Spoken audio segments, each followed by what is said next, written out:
Hello and welcome to ArcGIS StoryMaps, What's New and What's Coming. My name is Ashley Dew, here with Aravind, Sivasailam, and Jennifer Bell. Today, we're going to discuss the added updates and enhancements with stories, collections, and themes. We'll also discuss the roadmap for ArcGIS StoryMaps and share our plans for upcoming capabilities and resources to help you get started. There are so many incredible story maps that have been made and shown through desktop and mobile devices, and we're excited to show you what's on the horizon. With ArcGIS StoryMaps, you have a combination of multimedia content, interactive maps, and text to share stories about your journey or about topics all over the world. Here we have an example from one of my colleagues about the world of adoption. With the creation of these stories, you're able to display all kinds of information, like presentations to your teams, portfolios of your work, annual reports to constituents, and even for spreading information about a topic for public outreach. It's currently available in ArcGIS Online and in Enterprise, making it more accessible behind your firewall. Now, let's talk about what's new. One of the newest capabilities in ArcGIS StoryMaps, and one of my favorites, is Express Maps. With Express Maps, you have the ability to make a simple map in minutes. Simply click on the blue plus sign in the builder and choose Map. And on the top right, you can click on New Express Map. Express Maps help you to quickly create and embed simple locator and distribution maps in your narratives. Most stories happen somewhere, and they usually need one or more simple maps to help readers orient themselves. If you're not sure your audience knows where a place is, you can use an Express Map. Our goal was to make cartography as simple as possible, so anyone can add focused maps at the right time. When creating an Express Map, you'll notice a variety of drawing tools available to you in the Map Designer's toolbar. This is the heart of the Express Map authoring process. Use it to add points, lines, or areas to your map as needed. It also includes helpful drawing tools to save time, like circles or ovals, and squares or rectangles. Rounding out the list are the annotation tools for labeling the map directly or including arrows that can be curved to fit your exact needs.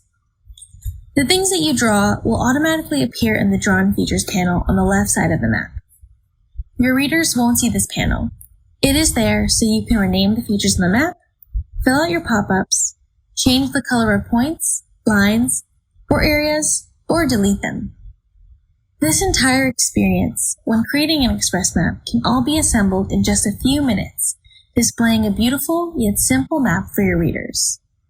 First, we brought you to Sidecar. Then we added Slideshow into the mix. Now, I'd like to introduce you to one of the newest immersive blocks in ArcGIS StoryMaps, Map Tour. The Map Tour block combines a map with media and descriptive text to present a set of related places to your readers. Map Tour blocks fill the display and create an immersive experience in your stories. At its core, it lets you take a small, curated set of places and guide your audience through them one point at a time. For each place, you can not only show your readers where it is on a map, but describe its significance to your narrative and bring it to life with photos and videos too. There are two Map Tour layouts, Guided and Explorer. The Guided Map Tour also has two layout options, Map Focused and Media Focused. These two layouts highlight different aspects of the content by giving more space to either the map or the media. Guided Map Tour points are numbered in sequential order, and readers can scroll through them to see the full list of places. The Explorer Map Tour also has two layout options, Grid and List. This Map Tour layout can be useful for sets of unordered points because it invites readers to explore the points in any order. Each location in the Guided Map Tour and Explorer Map Tour includes a media panel that can contain up to 5 images or videos and narrative text. What's also great is that you're able to switch between a guided or Explorer tour right in the builder. Another great addition is the swipe block. The swipe block gives you an interactive experience that allows readers to compare two maps or two images. Here we have two images that we can swipe in between to show their differences. Speaking of images, another enhancement we've added to ArcGIS StoryMaps is the new image gallery. You can add an image gallery in the body of a story by uploading images from local files. You can use this block to showcase a set of related photos, and each gallery supports a maximum of 12 images. You can choose from 2 layout options, jigsaw or dynamic squares. Here in the story is a set of images of landscapes throughout New Mexico.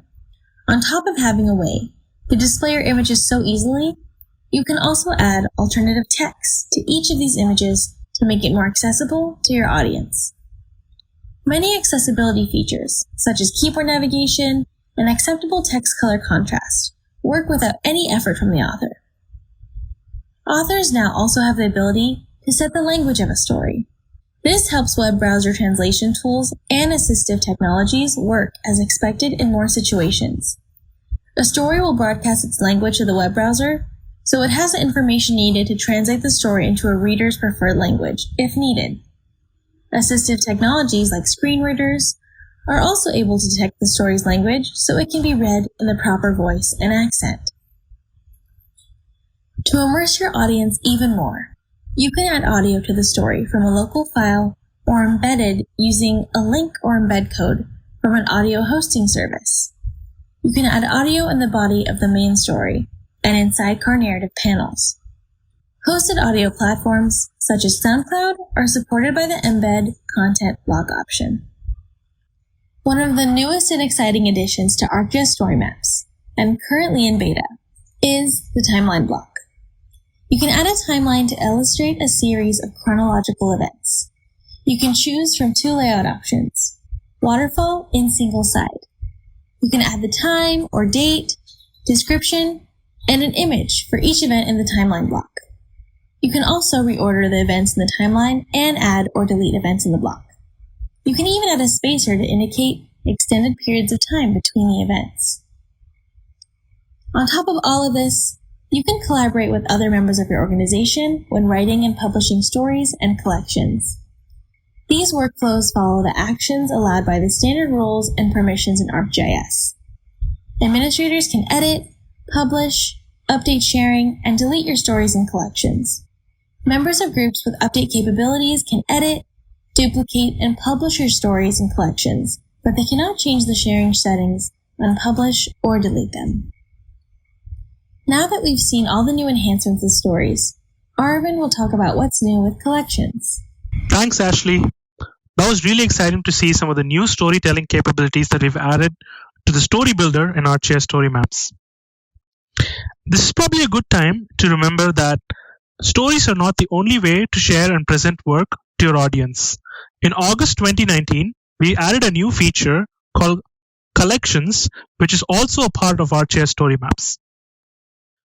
Before we dive deep into some of the latest features and collections, let's take a moment here and revisit what collections are and how you would typically use them. A collection is a related set of stories, apps, and files that you bring in from ArcGIS that you manually bundle together for a specific purpose. Naturally, there arises a question as to when you think collections might be helpful, and what are the differences between authoring and publishing a story versus a collection. There are a number of instances where we think collections could be useful. Here are 3 most common scenarios we think having a collection will be a big help. The first and most common scenario that we think we'll come across is the ability to create a collection to show a portfolio of your work. A collection is the perfect way to showcase a body of work you've made with StoryMaps and ArcGIS. Here's an example of one that my team created to show off some of our favorite stories that we and our colleagues created last year. We've noticed that some subjects are just too vast to cover in a single story. And if that's the case, breaking your material up into chapters can make it much easier for a reader to approach and work through at their own pace. Here's a quick example of this use case. It doesn't make much sense for my teammate here to create a single story combining 4 different lists of the 7 wonders of the world. And it would have made for an awfully large and crowded story. But by including 4 stories in a single collection, he can now share the whole set. And it makes easy for readers to see how long for a read they are, and also let them browse at their own leisure. Let's say you have a variety of story maps and apps that you'd like to keep together as related resources. Collections can make your life a whole lot easier. They are the perfect way to aggregate training materials, tutorials, student assignments, which we've seen a lot in the education community, and also sometimes they're also used as apps that give a snapshot of a current disaster response effort, and the list goes on and on. Here's one example that I'm showing you where information is being aggregated and shared by state and local governments about the 2020 census. Since they were first introduced, we've enhanced collections quite a bit. Not only have we been making improvements to the experience of creating and viewing a collection, we've also expanded the range of things you can add to a collection. In this session today, we'll briefly talk about both these new parts. I'm really excited to show you what's the latest that we've added in collections. Now that we've had that quick refresher out of the way, let's go ahead and kind of revisit how you go and create a collection. To get started, let's go to the storymaps.arcgis.com page and sign in. First, you land on this main stories page where you can access all your story content. Use the collections tab in the tree nav to open the equivalent page for collection content. To speed things up in this session here today, I've already started working on a collection that I'd like to show you all. Collections start with an overview page that shows the collection cover to the left and a set of items to the right. A collection cover contains a title and a quick description or a summary field. And to your right, you see a grid of thumbnails representing the items that you've added into a collection. Here, I've already added a story map that I've published from ArcGIS StoryMaps.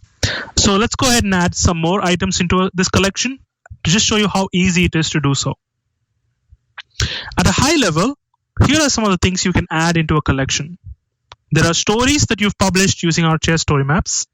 There's also ArcGIS apps that not only includes the ones that I mentioned before, but you can also add apps like dashboards, web experiences, hub sites, and insights pages. And to end, there are also sometimes files that you may have uploaded into the ArcGIS, like PDFs and images that you can also choose to add into a collection. This year, we've added one more app support for collections, which includes Survey 123 forms. Each item you've added to your collection will appear as a thumbnail in a nice orderly grid, as I've shown you before. If you'd like to reorder them, simply click and drag the thumbnails around until you're satisfied. It's not too complicated. You can also choose to change the item's title and thumbnail that appear in this collection. Don't worry, any edits you make here will not affect the original item in ArcGIS, just how it displays in this particular collection. Sometimes, if you're working with a story, for example, you can even choose to hide a story cover so it doesn't appear when your readers view them in a collection. Speaking of covers, just like stories, we now provide more options for you to choose from different cover layouts. As of June this year, we've added 2 additional layouts for you to choose from that change the appearance of the collection overview page. The original layout, the one that you're seeing right now, is called a grid, and it's the most utilitarian of all 3. The other 2 layouts, magazine and journal, give your collection a bit more flair and provide a better experience for presenting collections with fewer items. In the case of magazine, the logo and description are still placed to the side, but the difference in magazine is that it has a distinctly larger image for the first collection item. You can think of this first item as a featured article or one that you want to impress your readers with, and the remaining items are shown 2 at a time below. In the case of journal, it's a completely different feel from the other 2 layouts. The collection logo and description are center aligned, and they scroll away as the reader moves into a collection. The difference also is each item is represented using a wide banner style image, story subtitles, or in the case of ArcGIS apps and files, item summaries are shown if available. So the journal layout provides the opportunity for more information per each item. And it's also a great choice if you're using this collection to present a multi-part story, like the use case where you want to break up a larger story into multiple parts. You've done all this work to add apps, stories, and files into a collection and style the collection cover to however you wanted to. but you probably don't want your readers simply stuck looking at an overview page. And that's where Collections' main viewing experience starts. When you click on a particular item card or the Get Started button, you enter into Collections' main viewing experience. Here, stories, apps, and files are shown one at a time at the full width of your browser. You can move through them sequentially using the navigation at the top, or you can reopen the collection overview and use the thumbnails to jump around. We've added a few more navigation options that allow your readers to explore your collections at their own leisure. You can choose to provide a bulleted layout or a tab layout. Either of these cases lets them quickly see the collection item title. In the case of tab layout, it's quite presented there, or in the case of a bulleted layout, it's presented in a tooltip as you hover over each bullet item. If you've made all this effort to create collections and showcase a portfolio of your work, you probably are also thinking to make these collections stand out and have their own appeal. There we come to the final authoring experience of collections, which is branding. And there are two parts to branding your collections. First, you can bring in your organization or your website logo to enforce branding in any of the collection overview, and optionally also allow your readers to navigate to the web page to learn more about you. Secondly, just like with stories, we've allowed authors the ability to add themes into collections. And this was one of the biggest changes we've added to this year. You have the options and abilities to choose from a set of 6 stylized themes that we offer, or you can also bring in the custom theme that you've designed and authored, or choose from a range of approved themes that your organization has set for you using the theme builder.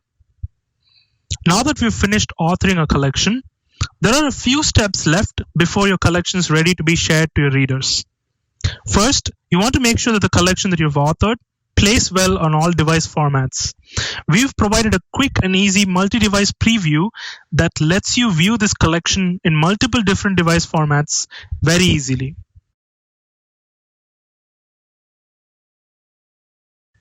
Once you're done previewing your collection, you're now ready to publish and share the collection to the audience that you intend to view.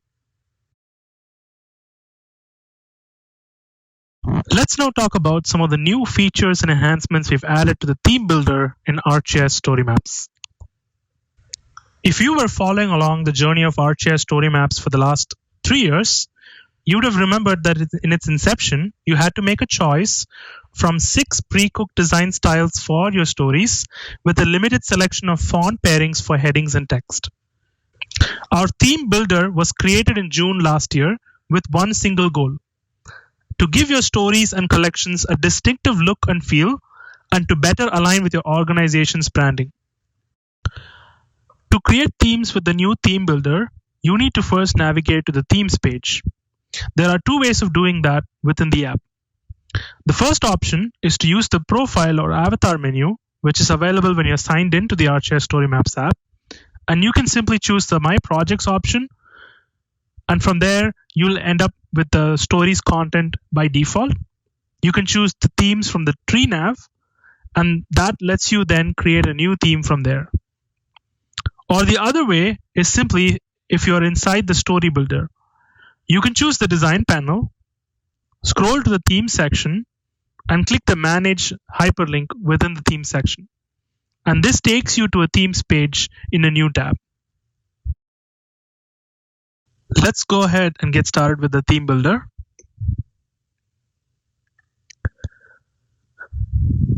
There are 2 specific components of the theme builder. To your left, you see a bunch of controls or knobs that let you control aspects of a story within a theme. And to your right, what we've provided you is a sample story that lets you preview what the final theme in the story might look like. Let's start by modifying the colors of several components in a story or collection within this theme builder. The first component you see in a story or collection is a header, and you can choose to change this color to a light or dark flavored theme that you're going to create. The background color of your story or collection is going to be the most prominent visual your readers are going to see, so spending a few minutes on this is critical. The color picker widget in all of these color components make your life so easy to pick a color. But if you remember the hex code, you can paste that in as well.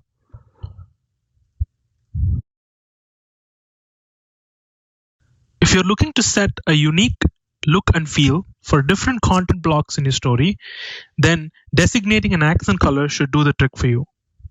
Accent colors that tend to contrast subtly with the story background tend to do well in your theme. Lastly, you want to make sure that you choose good color contrasts that work as display and running text. This is important because otherwise your stories are going to be very difficult for your readers to read. We started Theme Builder with about 12 title and body fonts that you could mix and match from. We increased that to 18 last year. This year, we've added Google Fonts, which contain over 1,000 fonts that you could choose from. By default, we start with a concentrated set of font faces that we think would work well for your stories and collections. But if you know a font face well, you can search for that within this font browser and add it to this theme.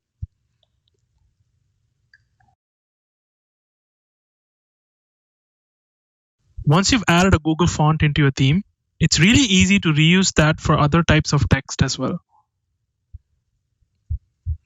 This year, we've enhanced our quote blocks to support 2 new styles. My personal favorite is the quote block with a filled background that really helps it stand apart in stories. Aside from the 3 default separator styles that we provide in our themes, you can now choose to upload your own local images such as JPEG, PNG, or even GIFs to personalize the section breaks that happen in your stories. This year, we also opened up the ability to customize hyperlinks that appear in your narratives. You can now choose between a dotted underline and a filled background style for your links. Once you've added a title to your theme,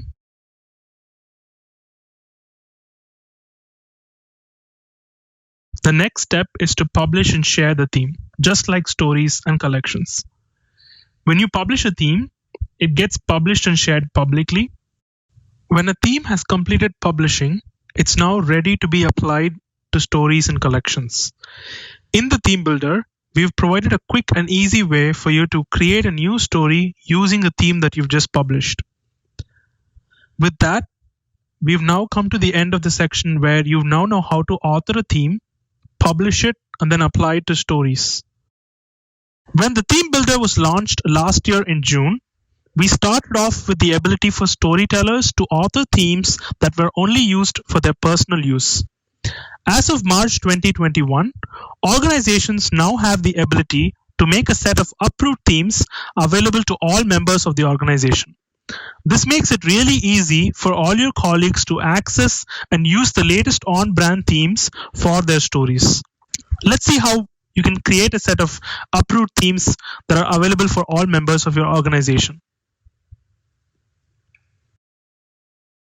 There are a few steps involved in setting up approved themes for your organization. The first step involves creating a group that's going to contain those approved themes. The second step is going to involve adding or inviting members from your organization into that group. The third step is going to be actually sharing these themes to this approved themes group. The fourth step is going to require the ArcGIS administrator to set the group as the approved theme group on the ArcGIS StoryMaps organization settings page, which I'm going to show you in a few minutes. When creating a group for approved themes, you need to make some decisions about how the group's settings are configured. So we're giving you a recommendation for what these configuration options might be like. First, you want to make sure that the group's at least viewable by members of your organization. This is to ensure that whoever you invite is able to discover this group in the organization. The second step is to ensure that that group contains those who are only invited by a group manager. And we also want to make sure that group members can contribute content to this group. This makes sure that only those folks who are invited to the group will be involved in managing approved themes, and also helps prevent any other off-brand themes from getting into this group. The last option, and one that we recommend, is to allow individual group members edit their own themes as and when required, and not have everyone be able to edit everyone else's items. Now that we've gone through the work of creating a group and adding members to ensure that this approved themes are maintained, and subsequently we've added a sufficient number of themes to this group to work as approved themes for this organization, let's go ahead and make sure that this group gets designated as the approved themes group in StoryMaps app. In order to do this step, you have to be an ArcGIS administrator in the organization. So if you're logged into the StoryMaps app and you're an ArcGIS administrator, you get to see this extra special settings called the organization settings page. There's an option for you to be able to choose from a variety of themes, groups that are now available as part of the groups dropdown. Here, go ahead and choose the group that you've set and created. And now that helps get designated as the group for approved themes. Now that we've set an approved themes group in ArcGIS, it's now very easy for any organization member to access published themes that are part of this group. If I'm a member authoring a story in ArcGIS StoryMaps Builder, I can go to the design panel and choose Browse Themes. Now, I get to see a new My Organization tab that lets me browse from a variety of published themes that are part of that approved themes group that was set up earlier. This now allows me to be able to use brand themes that are specifically designated by members of my organization with approval to use. Let's take a quick moment to recap some of the things that we've witnessed today. First, Ashley shared some of the new enhancements that were added in storytelling capabilities of the ArcGIS StoryMaps app. Then, we took a look at some of the new enhancements that are added in collections, and later in themes in the new theme builder. Now I'll hand it over to Jennifer, who's very excited to show you what's coming to StoryMaps this year. Over to you, Jen. Thanks, Aravind. Everything shared today would not be possible without all of you, our valued storytellers. So thank you for all of your feedback.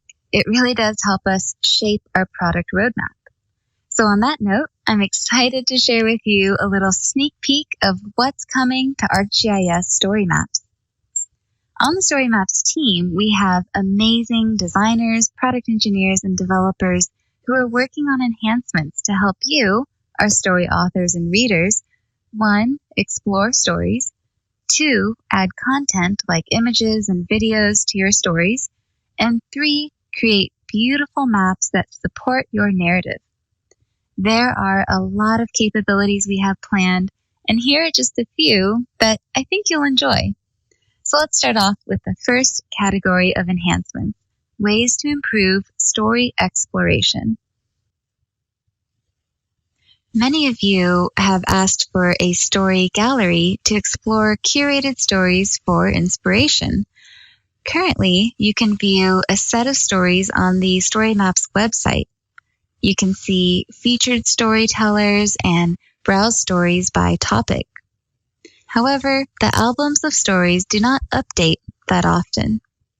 To view all the stories shared publicly, you can go to ArcGIS Online and search for a topic of interest, for example, birds. Here on the left, you can filter by apps and more specifically, story maps. And I like to sort by view count just to see the more popular stories. However, there are over 300 story results with this particular search, and many of you are asking for a more curated list of stories. That's where the new story gallery comes in. We'll add an Explore tab on this page that you can filter stories by category, you can sort and search for stories, and the best part about this is that we'll update it often. The whole goal with the story gallery is to provide inspiration for your narratives.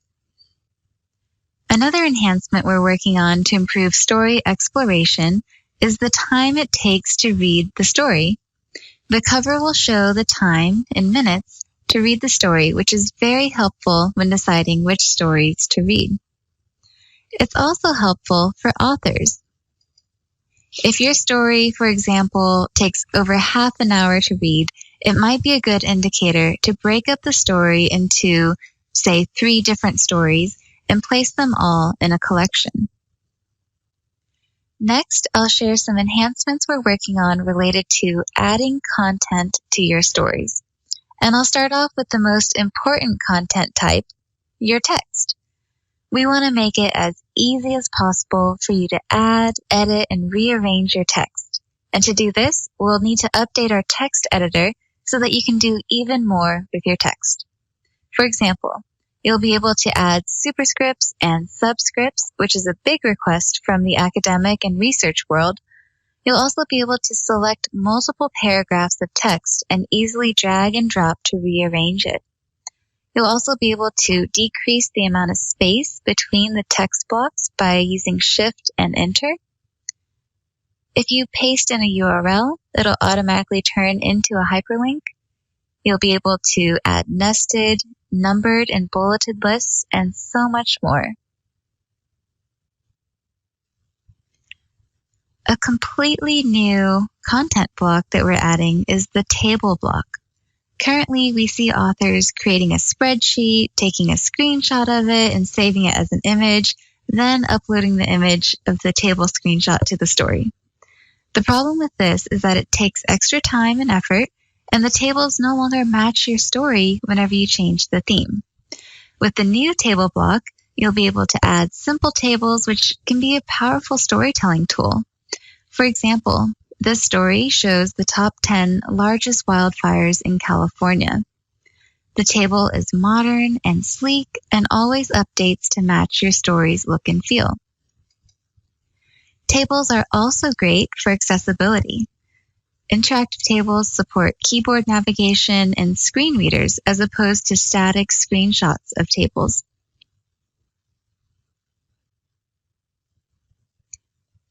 One of the most popular content blocks are images. Over 90% of stories include at least one image. We're currently working on image editing, so for example, if you'd like to create a dramatic story, you can easily enhance your image to black and white. Or you can add a soft hue to your image to match your story's theme. Image editing will save you lots of time while also supporting the overall tone of your story. With all these powerful content blocks, you'll need a way to easily rearrange them. That's where Story Outline comes in. With Story Outline, you can easily drag and drop different blocks and sections to other parts of the story. Story Outline is also a great way to get a bird's eye view of the structure of your story. This feature will be available for authors in the Story Builder. Lastly, we're working on numerous mapping enhancements. One of my favorite ones is Highlight Map.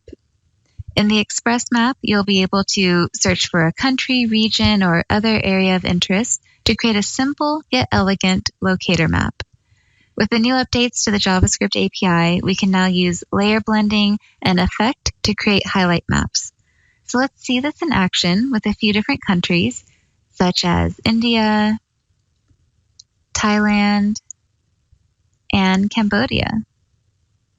Notice how the beautiful Living Atlas base map highlights the country with a fade effect radiating outwards.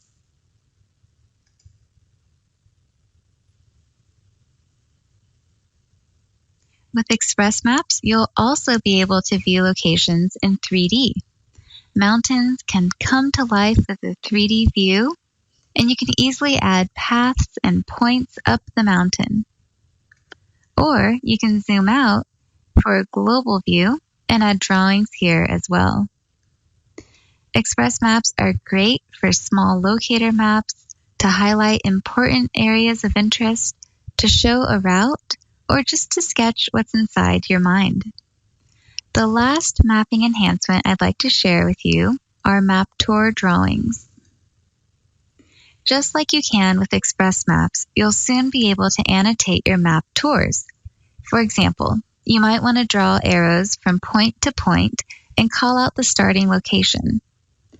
Map tours are excellent for creating a list of must-see destinations or helping specific examples stand out from the broader narrative.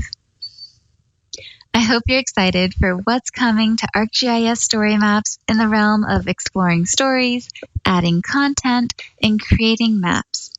If you're interested in learning more and refining your storytelling skills, there are lots of resources to check out. This resources story was shared in the ArcGIS StoryMaps An Introduction tech session, which I highly recommend you check out. In terms of resources, there are Learn lessons.